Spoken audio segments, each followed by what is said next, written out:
Hey, what's up, everybody? This is Tim, and I am pretty sure I'm recording right now.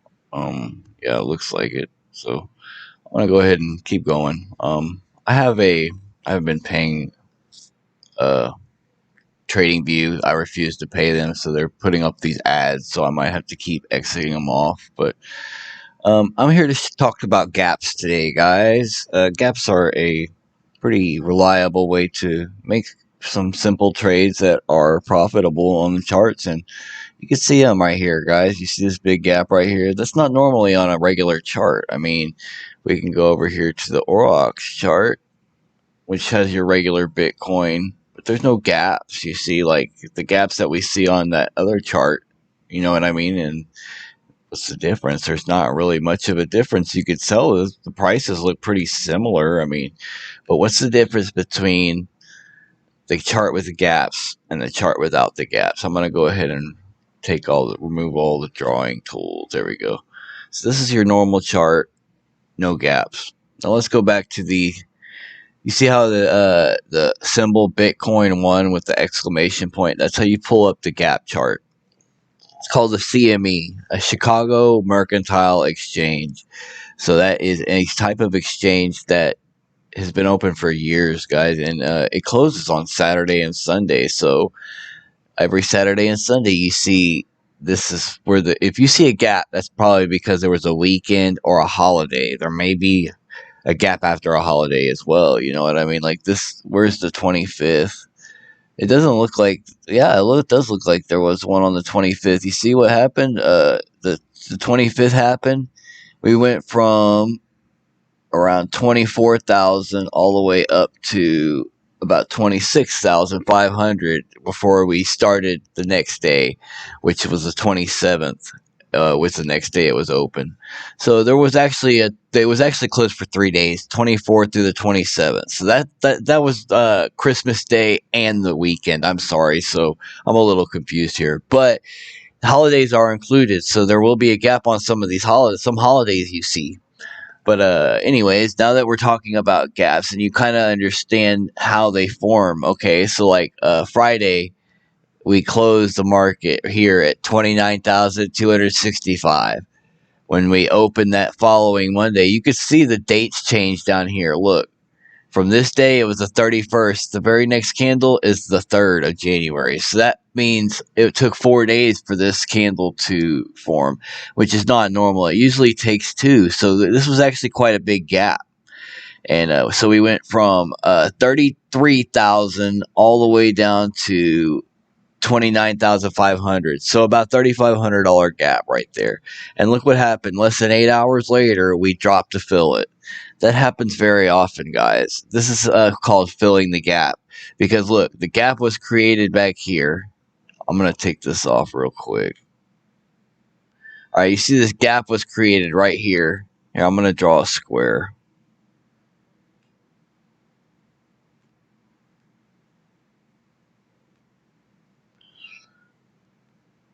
Right there is the top. Right there is about the bottom. And look, we dropped to fill it. That wick goes all the way through it and then out some. And then we filled back up. And look, once we dropped to fill it, that would have been a good time to buy. We've been rising ever since. It's almost like we just simply dropped to fill that gap. People were saying, this is the end. We're about to drop. But all we did was fill that gap and then start rising again. It was almost like clockwork. Those gaps do mean something to me. And I've traded them many times and I've made plenty of profit. This one gap hasn't filled right here.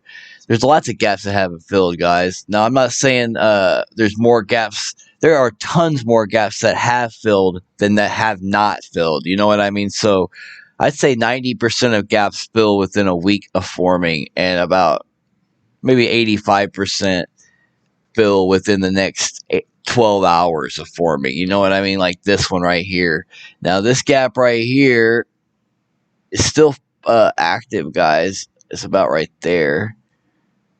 All right, so it's a little off, but you can see that's a gap right there, and it hasn't been filled. You can see we didn't fill it a whole hardly here. I mean, there's a little wick in there, so you could say it's about filled to here, but we still need to drop down to about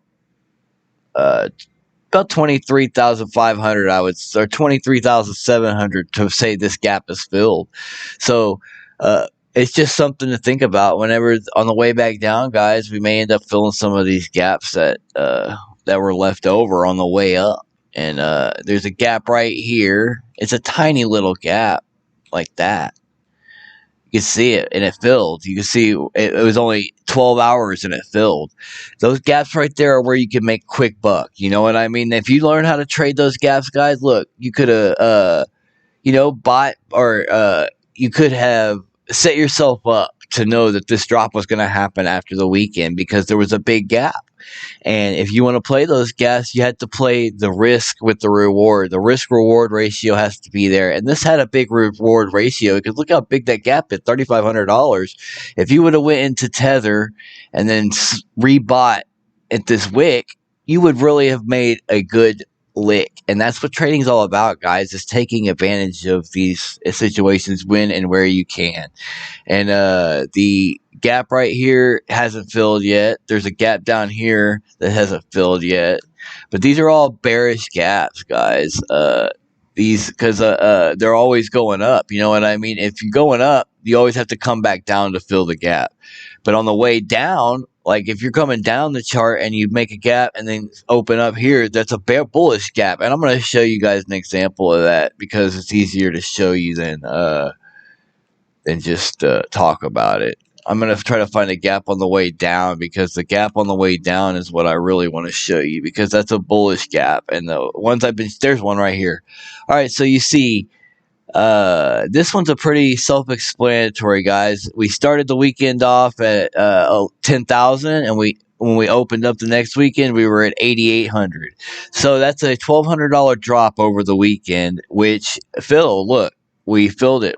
The gap's right about starts here, and this gap goes to about right here. So there's a big gap right here, and it filled within, I'd say, a matter of a week. And if you would have traded that, you would have made good money. You could see how that's a bullish gap because we have to come up to fill it. And if the gap is like that, that's a bullish gap. You may want to long that. You know what I mean? That's the way I play them. And so that's one way. I mean, I just wanted to show you an example of a bullish gap versus a bearish gap. The ones that we've been getting on the chart lately are all bearish because it's during a bull run. So the market's naturally moving up during a bull run. But the thing is when we got to come down to fill those gaps, but will we? I don't know if those gaps are always destined to fill. I mean, you can see this gap has filled right away, but this gap hasn't filled yet. There's gaps that are 2 years old, guys. So, I mean, I could go back here and show you 2-year-old gaps, but the problem is are we really going to drop to 3,300 again to fill that gap? I don't know if that's necessarily 100% certain.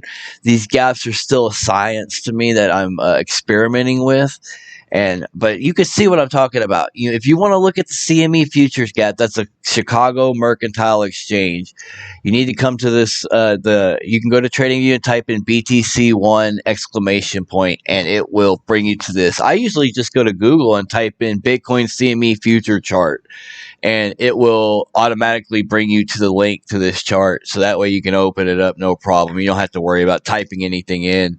But that's the way I do it. But like I said, there's more than one way to skin a cat. So like I said, guys, if you want to trade these gaps, use a stop loss. Be smart about it. But look, you could have made a killing trading this gap. That's why I have a hard time saying, oh man, you need to really be careful because these gaps are more reliable than most type of trading.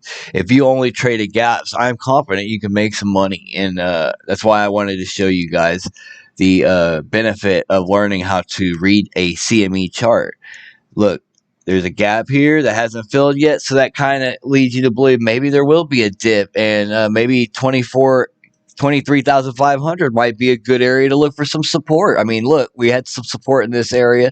There's a little gap right there too that hasn't filled yet, it has filled. But most gaps do fill within a week, guys. You need to I suggest if you're going to start trading a gap, start paying attention to them first. Just start watching them a bit, learn them a little bit, learn how it works, and say, wow, I could trade that. I remember one week just thinking, wow, I can do this. You know what I mean? And I started jumping in on it. And man, I really started making a decent profit off of simply trading gaps. Like I was keeping up with my gap trades, and they were really working out for me. And that's why I wanted to pass on the knowledge to you guys. There's not it's not rocket science, but there is something to this, and I want you guys to know that. And anyways, I'm gonna end the video here before I go too deep. I didn't I just wanted to explain how gaps work and how to trade them properly, and that's about it, guys.